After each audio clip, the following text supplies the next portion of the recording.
Situasi mencekam kembali menyelimuti zona perbatasan Lebanon setelah dilaporkan terjadinya insiden yang melibatkan militer Israel dan tentara Lebanon. Kabar yang beredar menyebutkan adanya konfrontasi yang memaksa pasukan Israel untuk mundur. Menurut informasi yang dihimpun dari sumber keamanan Lebanon pada Jumat 11 April 2025, pasukan infanteri Israel diduga telah melintasi garis perbatasan yang berdekatan dengan wilayah peternakan Shiba, Lebanon. Keberadaan pasukan IDF kemudian terdeteksi di sekitar Taman Wazani. Menyikapi situasi tersebut, militer Lebanon dilaporkan segera meningkatkan kesiagaan. Tindakan tegas kemudian diambil oleh tentara Lebanon yang menghadapi langsung pasukan Israel. Akibatnya pasukan IDF terpaksa menarik diri dari wilayah tersebut. Dilaporkan bahwa insiden pelanggaran perbatasan ini bukanlah yang pertama kali terjadi.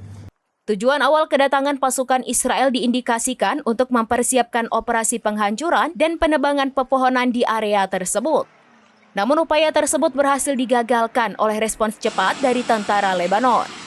Sebagai latar belakang, tindakan militer Israel di wilayah Lebanon seringkali didasarkan pada alasan untuk menekan aktivitas kelompok milisi Hizbullah.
Download Tribun X sekarang, menghadirkan lokal menjadi Indonesia.